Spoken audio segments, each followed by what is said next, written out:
Good morning. Good afternoon na dito. So, I just wanna share you something. Gusto ko sana i-post sa Facebook kanina after ng devotion ko, kaya lang wala na akong oras. So, i-share ko na lang dito. And also, para maalala ko rin in the future ko ano yung mga wisdom tsaka yung turo sa akin na nakukuha ko sa kanya, na ibinibigay niya sa akin. Anyways, so this morning I was cleaning, right? And then usually my usual routine was naglilinis ako while listening to preaching, and this time I was listening to brother Zach Punin. Okay, so I think he's an Indian or Bangladesh pastor, but anyways, so ang topic niya kanina yung sandali lang, hawak ko to kasi hindi ako kuha mamaya. Okay, so ang topic niya kanina yung about his apostles, nung naglalakad sila and pinaupo niya yung unang yung it's about the 12 baskets left over. So ang tanong ni Zach Punin kanina, sa tingin nyo, sabing ganon, sino ang mas pagod at mas gutom, yung mga tao o yung mga apostles niya? Sabi niya ganon. Tapos ang sagot is natural, yung mga apostles niya, kasi sabi nga sa Bible na wala silang oras magpahinga because they keep going somewhere, right? Kumbaga wala silang pahinga. So sila mas gutom sila kaysa sa mga tao. But anyways, that moment na nakita nila na malayo ang bilihan ng pagkain, at the Lord saw that medyo nangihina na yung mga tao and they don't know where to go, but they kept following them, right?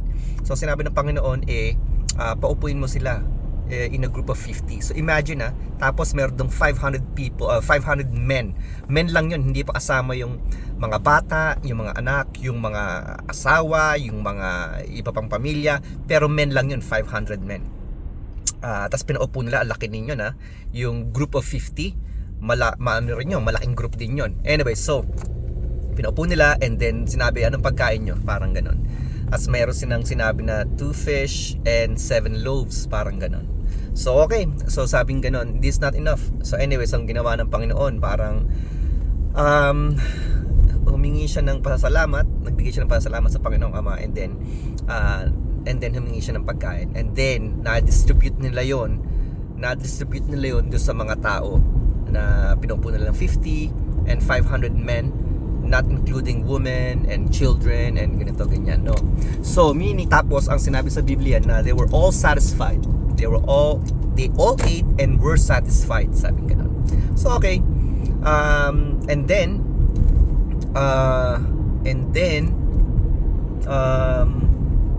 doon natapos yung preaching. Sabi ko okay, sabi ko parang so doon natapos. Anyway, so tapusin ko muna doon. Tapos umuwi na ako, tapos I did my devotion, ganito ganyan. And like I said, hindi ako basta randomly nagbubuklat ng pahina, but lahat yan kumbaga like kaya tapos ng chapter or verse, and then the next day or the next whatever, doon ulit ako mag-uumpisa. So guess what? And it always happens to me. And if I'm sharing you my journey, alam nyo by now na laging ganon. So nung nagbasa ako kanina, ang first thing na inano ko is yung by Luke, sa book of Luke.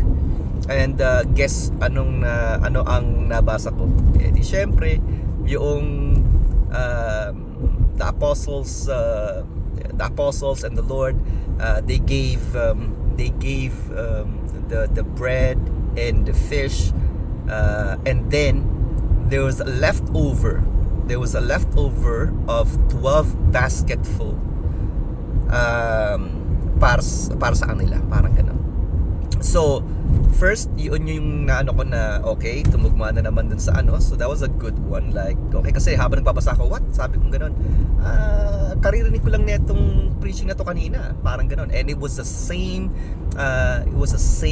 topic. So it's good. Thank you, Lord, for giving me that confirmation. And in a way, alam ko na God allows me to hear that. And kasi sabi ko nga, matigas ang ulo ko eh. So sometimes he's gonna do a couple of things for me to understand na galing sa kanya yung message na yun.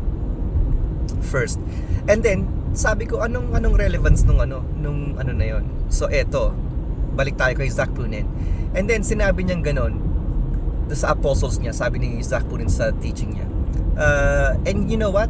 Kung alam ng Panginoon yung gutom ng mga tao, right? Kumbaga like binibiyayaan niya yung mga, let's say yung mga tao na yun, biniyayaan niya, no? At ang pinagtrabaho niya doon, o ang pinagbigay niya doon, pinag-distribute niya is yung mga apostles. Now, yung mga apostles, kasama yun ng Panginoon kahit saan, di ba? So, they were doing the work, they're spreading the gospel, and so, ang unang tanong ni Zach Punin, sino ang mas gutom? Yung mga nandoon, ng mga tao, or yung mga apostles? So, yung mga apostles, kasi they work hard, you know what I mean? And, yun din ang sinabi sa Biblia, na they were, exhausted sila. So, ang point lang doon, is that, right after nakakain na yung mga tao na yon, there was like leftover for them, that 12 basket full. Imagine 12 basket full. Excuse me. Nakakain na sila lahat. Tapos meron pang leftover na 12 basket full. So meaning ang dami pa nun, no? So ang sinabi lang ni Zach Punin doon is that kung marunong o kung kayang alagaan ng Panginoon yung mga tao na yon na sumusunod sa kanila, kayang-kayang alagaan ng Panginoon yung mga apostles niya. Kumbaga, He's gonna take care of them. And imagine, right after nakakain ng mga tao, nagkaroon pa ng leftover na 12 basketfuls, which is siguro tigi-tigisa sila or whatever, right? Okay. Anyway, so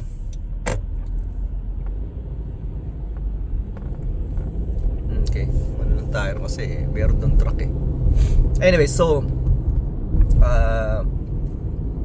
and then sabi ko, okay, so sabi ko ganun, parang yeah, totoo yun. Kasi imagine, tas nag-reflect naman ako, syempre right after you read the word, you meditate on it, you try to understand it by the power of the Holy Spirit. Bibigyan kanya ngayon ng para bang reflection.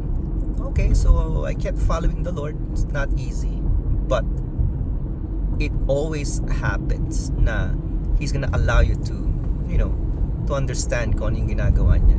So, nag-reflect naman ako sa sarili ko. Sabi ko, totoo yun.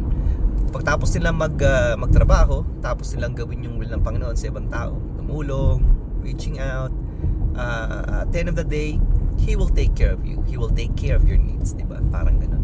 So, na-reflect ko sa sarili ko in a way na right after nung akong tumulong, ganito ganyan, merong times na ano ko na, man, parang hindi ko parang kukulangin to, parang hindi kasya. And then pinag-pray ko na lang sa kanya, ganito ganyan. And then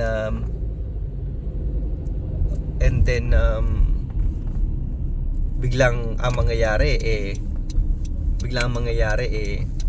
saktong-sakto lang.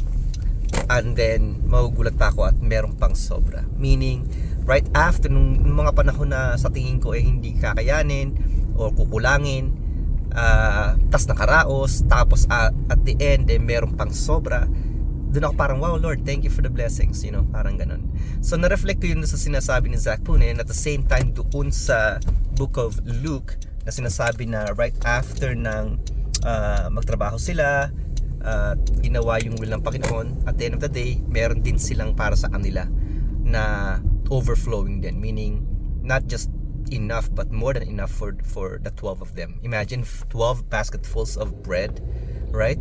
And there's only 12 of them na nagaano. So kumbaga parang wow, and as I reflect, yun ang parang na ano ko na para bang sa akin, bilang testimony ko, parang ang dating, yes, right after I did my stuff, you know what I mean, nag-aalangan ako in a way, pero sabi ko kung ang Lord ang magpo-provide niyan, it will happen. And even though na medyo hindi naman nagda-doubt, pero syempre nangangamba ka na baka iba ang hindi kayanin or baka kulangin or whatever, right? Then at the end of the day, ang mangyayari you have it, like right after nakatulong ka, you have it, and at the same time you have more left over, na more than enough, not just for you but for the people you love. Parang ganun. So nakakatuwa kasi two things. One, dahil narinig ko yung preaching about that, and then when I get home, did my devotion, yun ang topic, and I'm like, wow Lord, thank you. Kasi alam niya na, alam niya na na-amaze ako dun lagi, na para bang laging, ano ba to, coincidence? Pero imagine mo naman, ever since, laging ganun nangyayari, coincidence pa ba yun? Di ba? Like, parang ang hirap intindihin nun, di ba? You just have to humbly accept na ganun talaga, di ba? Kasi kung isipin ko, ano ba yun, coincidence na naman, aba, mag-isip-isip na, di ba? And then at the same time, inalaw niya yun na makapag-reflect ako sa nangyayari sa buhay ko, which is, it encourages me na even until now and even to my old age, kapag susundin natin ang Panginoon, it might be a little bit challenging, or sometimes hindi ayon sa pananaw natin, but if we follow that, everything's like for the best. So yeah, yun nga kagandahan na you will walk by faith, di ba? Na you walk by faith. Kasi pag alam mo na yan, magmamatalino ka na niyan, na para bang, hindi, mas ayos pag ganito ang gagawin ko.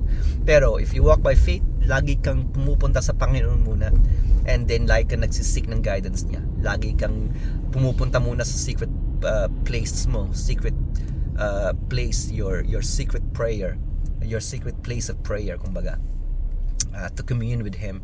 And then just anihin mo muna yung pagmamahal niya sa'yo, and then magpapaturo ko sa kanya, and then lalabas ko ulit sa mundo na you have a different perception and view of life.